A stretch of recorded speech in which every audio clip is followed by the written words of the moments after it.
All right. So to start off with, a little bit of composite notation review. Say we have a layup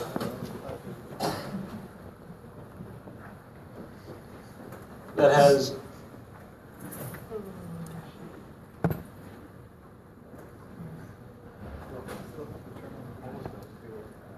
say we have this layup that we want to input into ANSYS. Unless you have something scripted up, you're going to have to put in every single layer individually. So that means that all the layers we're going to be putting in is first 2 layers of 0, 2 layers of 45, a layer of 90, and then the exact same thing in reverse. So 90, 2 layers of 45, and 2 layers of 0. So pretty simple notation to follow. S means symmetric, T means total. We use Z subscripts to denote the number of layers. They can have plus minus signs. All depends on what you want to have done. So kind of the first thing and the biggest thing about composites in ANSYS is your coordinate system. So if you guys ever, you can look at it if you go to plot controls, symbols, you can turn on local coordinates. So if you go back to some of your old homeworks and you'll do this, you'll notice that the coordinate system is in every which direction. You'll have some that are pointed this way, this way, this way, completely random, because that's the easiest for Abacus to use, and it's just faster. But with the composite, we can't really do that because these are highly directional materials. So we can't say that for this little element, our fiber is pointed in this direction, but the next element over it's pointing this direction.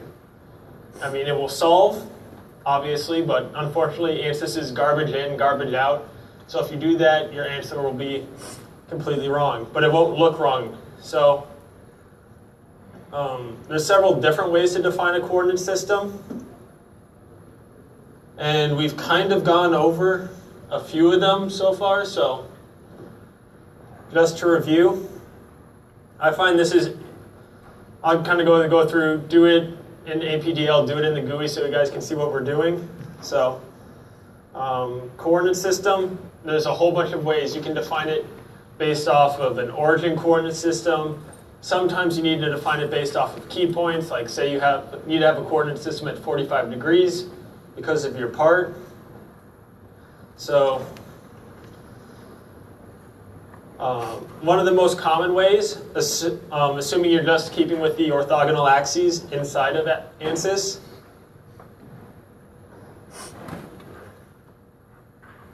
is just using this as a coordinate system.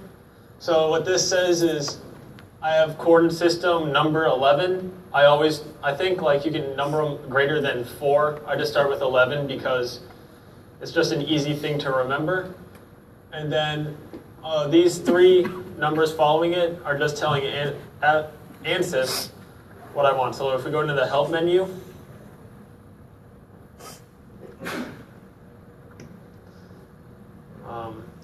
a note about these laptops is they have what's called a deep freeze encryption on them. So don't save any work because it will just wipe itself as soon as you boot down. So just kind of a heads up. I don't think you guys are saving work on these normally, but that's just something new. So if we go to the command reference,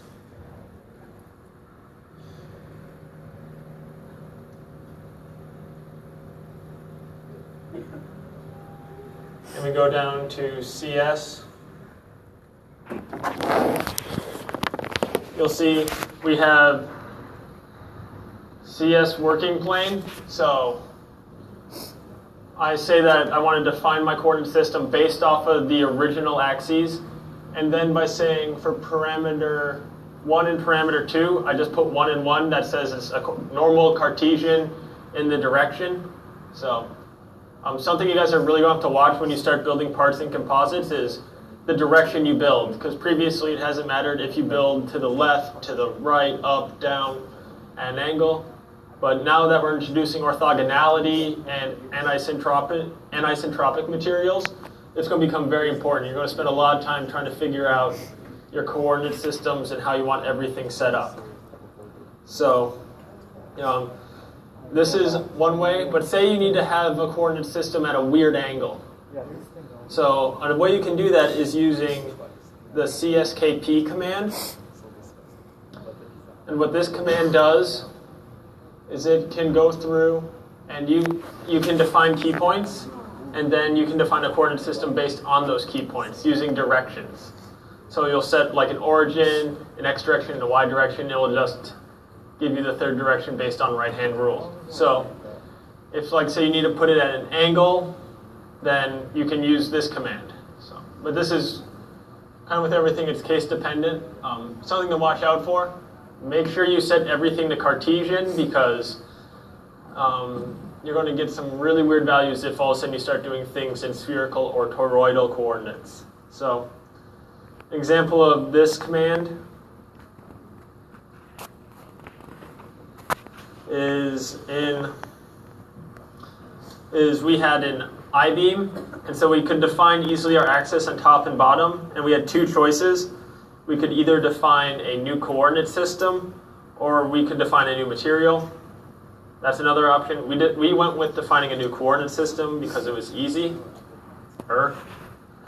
So to define a new coordinate system, first you have to define your key points. I believe I defined them like this.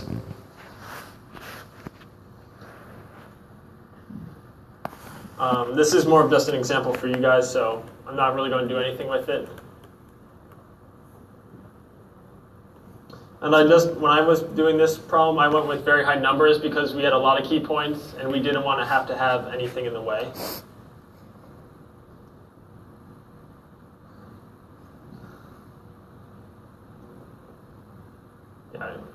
Yeah, ANSYS, I believe, can have an unlimited number of key points.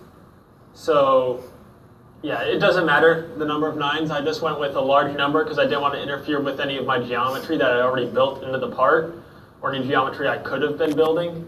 So I went with key point numbers far, far greater. So you do this, that defines your origin. Then the second one defines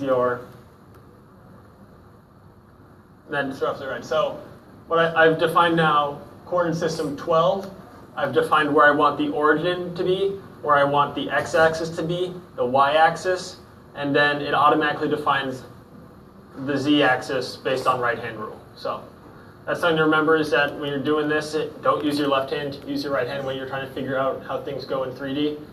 Because if you use your left hand, you're going to be upside down by 90 degrees. So now let's take a look at what it takes to define a composite. So go to material properties, models, structural, linear, elastic. But now instead of isotropic, which just has 2 defining characteristics, we go to orthotropic. Now we have 9 things to keep track of. So, and something to note is composites are made up of 2 separate parts. You have high strength fiber and rigid matrix most of the time. And so sometimes you have to do calculations beforehand to get what's called the effective moduluses in these directions. So that way then you can just plug it in and it'll treat it kind of like a weird metal, so to speak. And something is, these aren't going to be nice like aluminum's 70 gigapascals, Poisson's ratio of 0.3. Depending on the composite you're working with, you could get some very, very weird properties. So,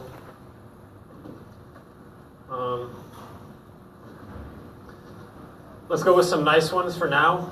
So, it's the exact same.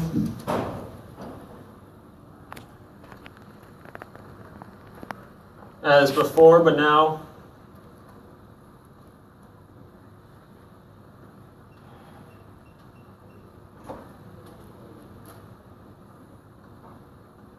so that's our x's. So what we're saying, and this is kind of where keeping track of all the different directions and what these terms actually mean can get pretty important. So we have when we pull in the x direction, when we pull in the y direction, and when we pull it in the z direction. So if we go with this material definition right now, we're saying that all of our fibers are running in the x direction. Originally, if they're all at 0 degrees. So we have, you notice we have one term that's a lot bigger than the other two. That's because this is the fiber carrying the load, and this is the matrix carrying the load. Also, since we almost exclusively in aerospace work with multi-ply laminates, we assume that in the orthogonal directions that aren't along the fiber, they have the same properties. Obviously they don't, but we can assume that to a relatively high degree of certainty for these type of simulations. So we're saying that our y and our z, we don't have any fiber running in that direction. Now if we take a look at our Poisson's ratios, we'll define them like this. So you'll see here we have now the YZ has a different Poisson's ratio than the XY and the XZ. And this will be determined by how you set this up. So it's kind of thinking beforehand, figuring out directions, and then being like, I want it to run this way, or I want to run this way. Most of the time, if you go to somewhere like Mat World or look up the material properties, they'll be given to you in a format like this, so it's pretty much plug and chug. And then for our G ones as well, we'll just do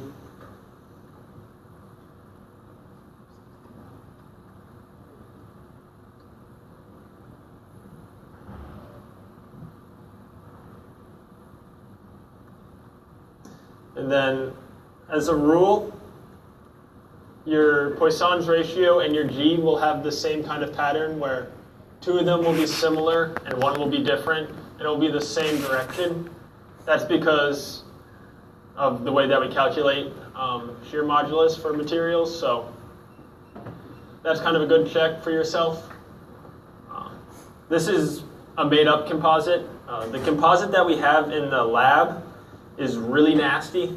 I believe, in terms of its computation, I believe it has a Poisson's ratio in one direction of something like 0.002, if I'm remembering correctly. So that makes computers really work hard, and they don't like it, so sometimes you have to change how you solve them.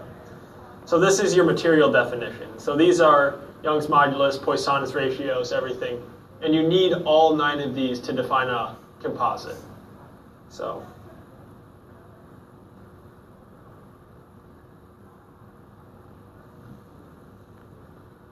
now it's in here.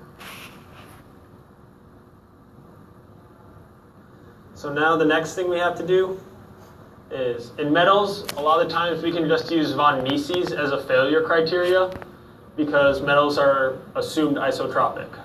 However, in composites, you can't, because you have fibers, you have matrix, you have interactions that go down to the molecular level, so we have to define some other things as well. So to define that, we'll define failure criteria. An example of this is the von Mises failure criteria. We're just taking it kind of from its very simplified metal form out to its more expanded general form. So to do that, we define FC, which stands for failure criteria.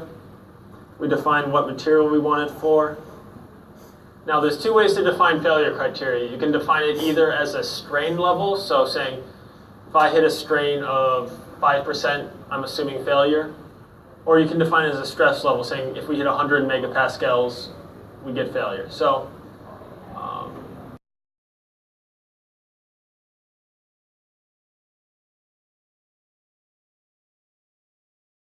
for almost a little bit nicer to work with. So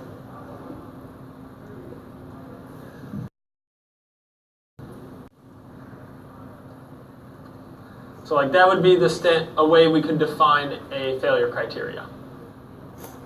So we have it, and now another thing is you have to define it both in tension and in compression, because composites act very differently in each direction. So now, in addition to thinking about fiber direction, you also have to think about loading direction. So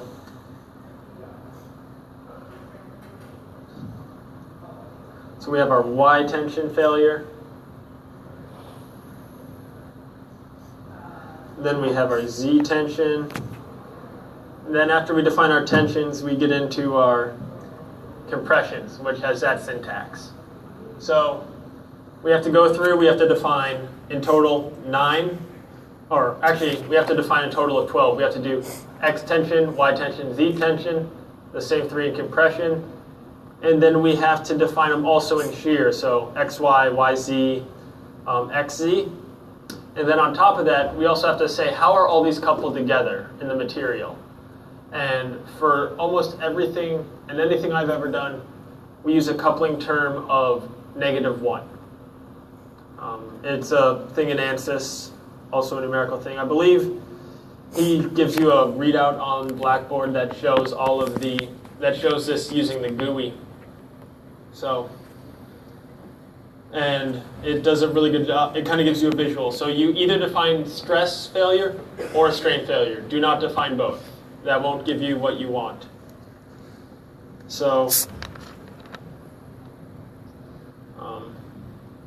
kind of the next big thing, and one that's often screwed up, is defining the section data. So we've gone through in the past and done shells, but we've only done one layer. So you can kind of guess intuitively how this is going to go. So we define we'll have a thickness, but then we're going to start changing the orientation. So, and the nice thing about doing this in the GUI is it turns with you, so you can see what angle you have your fibers at. So that's very useful if you want to say, look and see, all right, I want to see which way do I have defined as 90, which way do I have defined as 0. We almost always define 0 as along the load-bearing axes. I think so. That's a convention thing. Different people, different textbooks have different conventions for them. But you can do this. Something that's really nice to do is doing this in a loop. So, and an array, which is something we've gone over previously, how you can define layups, and then it's really easy to change if you say want to add a layer or take away. Because a lot of what you'll do is you'll run a simulation, then you have to go through and you have to check every layer to see if it failed. Then you run another simulation, changing some things.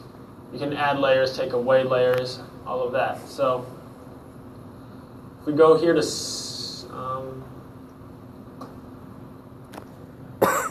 so we just add layer, take away layer. So let's start going through an example now.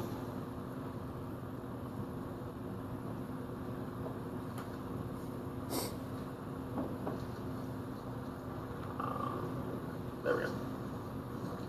Okay, so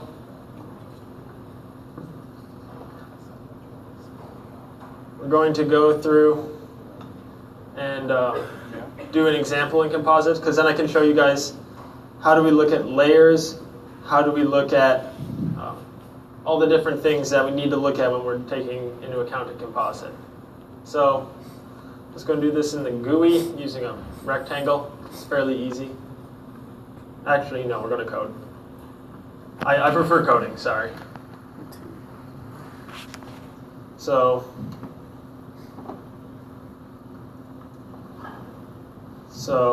first thing we have to do is we have to define our shell. We'll do shell 281.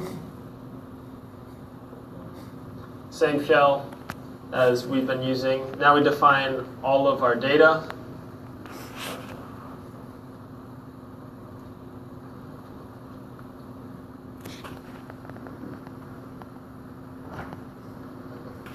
You said you already did the homework.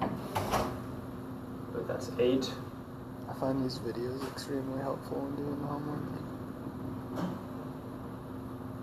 Yeah. So this is important because sometimes you guys will do simulate. If you do a lot of composite simulations, you'll take into account temperature because you want to see how's it going, what kind of residual stresses are going to get in it after we've processed it. So always making sure you understand your temperature is a big one.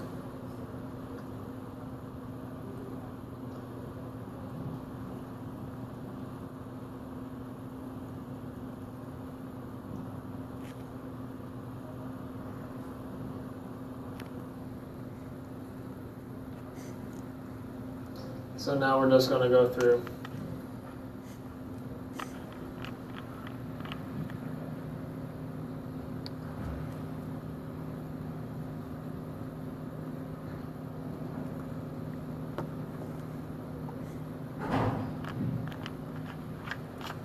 So like you notice on this one now, we have a Poisson's ratio of 0.1, which is incredibly low for any natural material.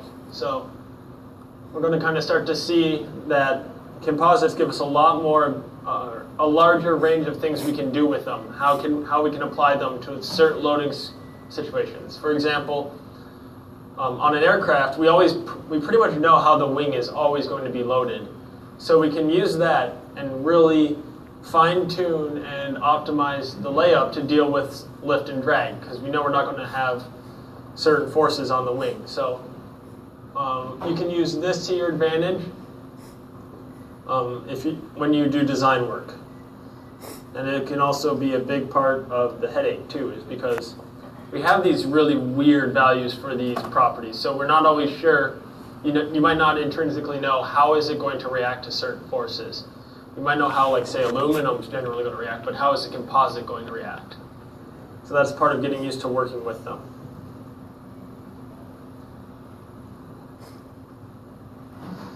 So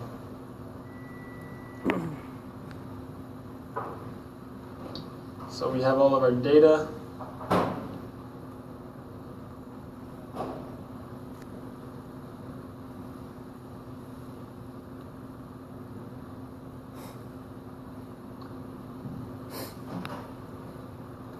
So now we look and everything seems that it's going right. We got all the right patterns that we're expecting to see in here.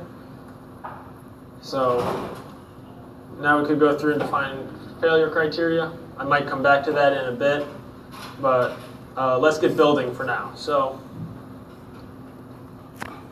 first let me set my thickness.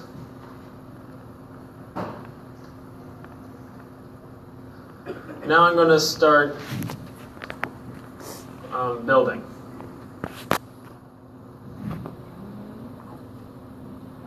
So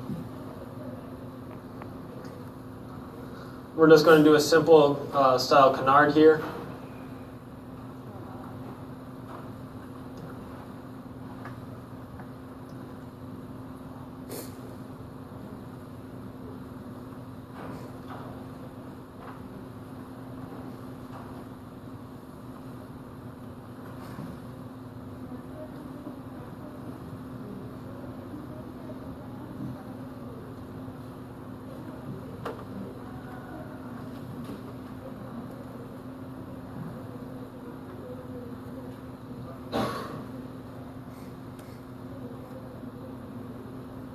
So we're just defining all of our different key points.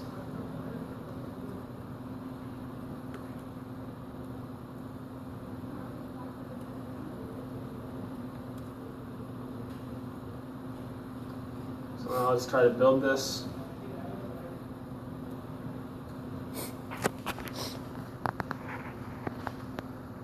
Let me get cleared first.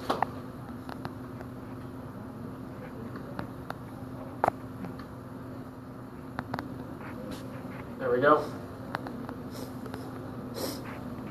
So now we've built.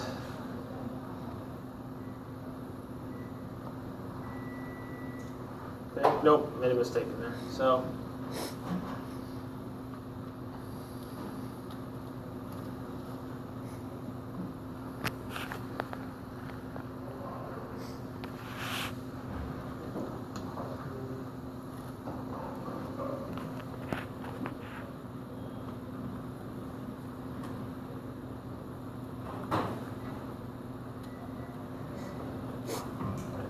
So,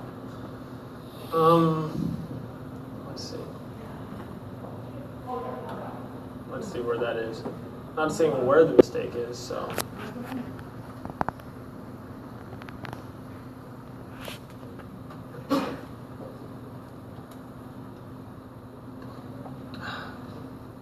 Some days there just aren't no winning. So.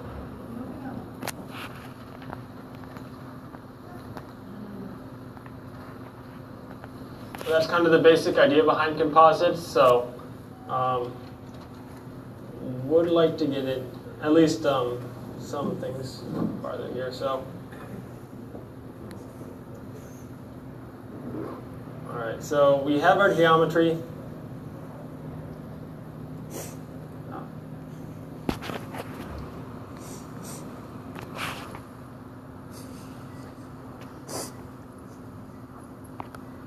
That's where B there the air was. So,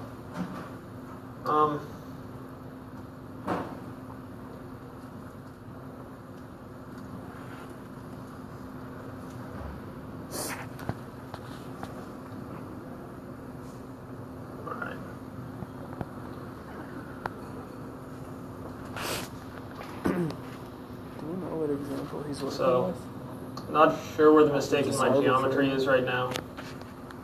And let's go on to defining, just covering up some of the other things too that we're going to need to talk about when we're dealing with composites. So to define section data using scripting,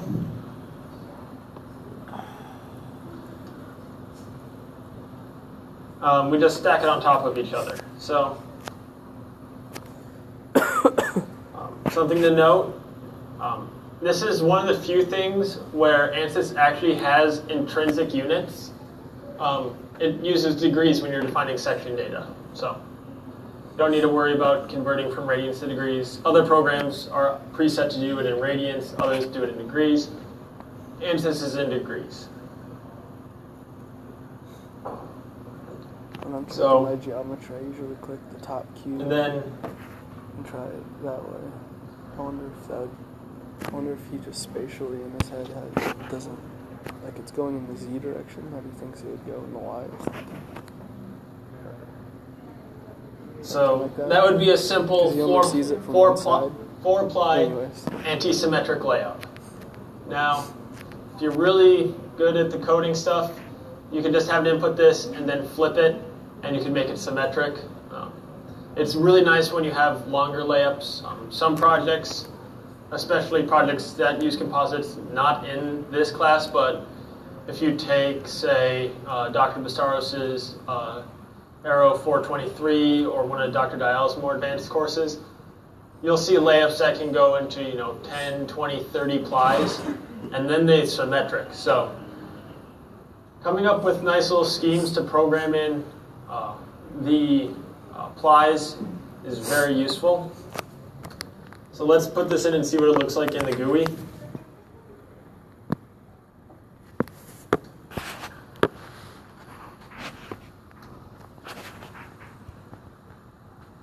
Oh, forgot to do our section type.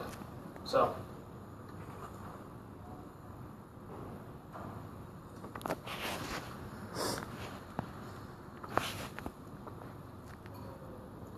there we go. Now we should be good to go.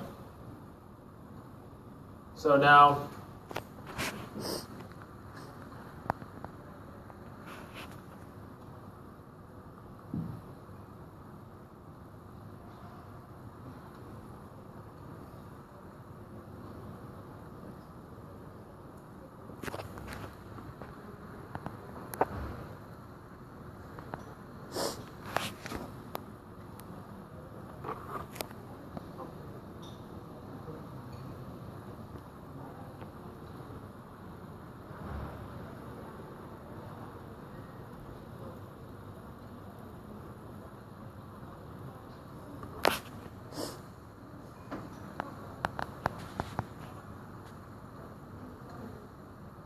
so if now we go into our preprocessor and check our sections of our shell. There we go. And now we have a nice visual representation of what the composite is going to look like. So Just something to note, it builds from the bottom up, so your outermost layer will be on the bottom here. So that's something to watch out for when you're checking these. But everything else is the same. We still want 3 integration points. We still want our seconds to be offset by the midplane.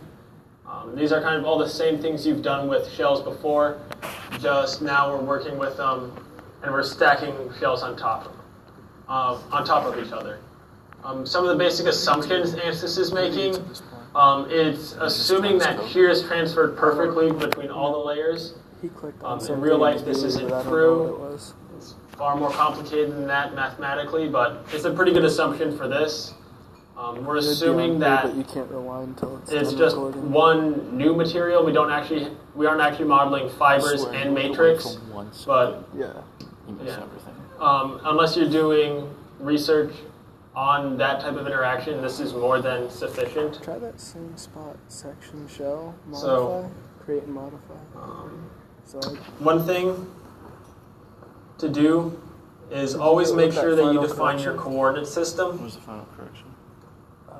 So after we define our coordinate system,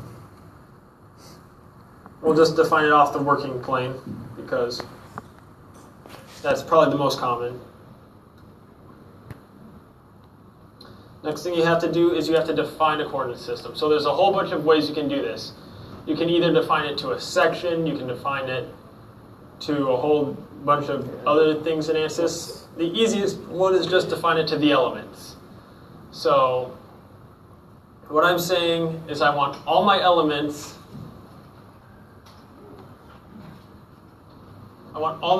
to have this coordinate system. So that might not be advantageous if you're doing large problems with complex geometries because you're going to have different ones. So then you'll go through, select areas, and then apply it. But this is a certain way you can do it. You can also do it, previously we've been defining section attributes. So go to that in the help.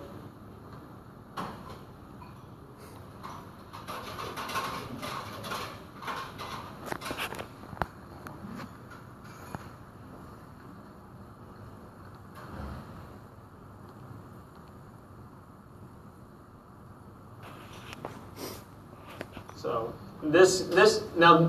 coordinate systems, you always define them to this section. You don't define them to an area most of the time.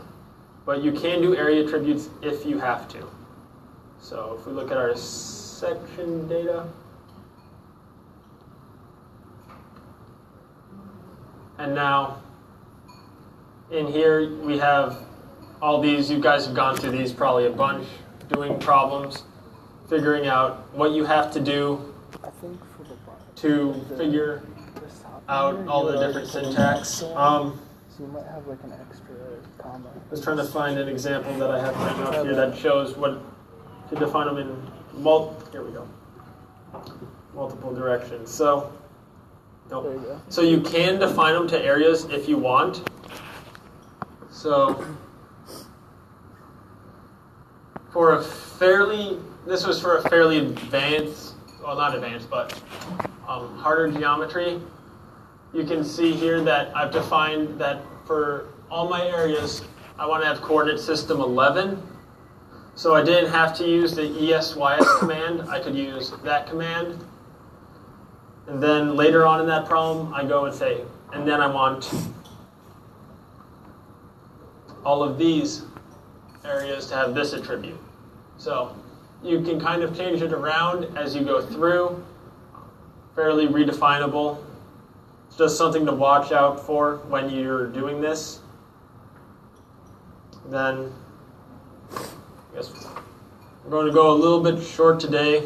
Well, next week, or not next week, on Wednesday I'll show you guys post-processing of composites and we'll work our way into buckling.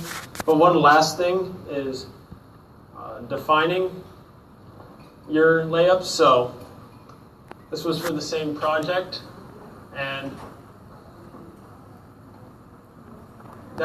all of this is me defining the layup that we're using. So where you're basically taking plies and making them into layers, and then taking these layers and just stacking them on top of each other, because that's what we had determined to do. So you can see I used a lot of do loops to say I want like 6 layers of 0, I want 5 layers of plus minus 45. So that's something. When we say plus minus 45, that's 2 layers.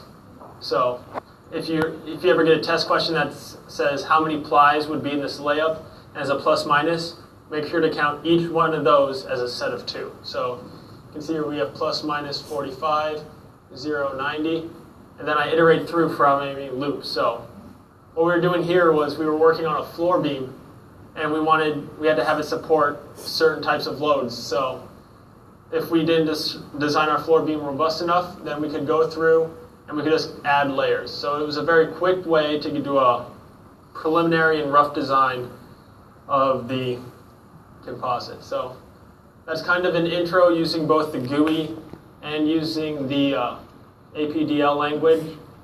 I'd recommend going through, maybe doing one of your old examples using composites.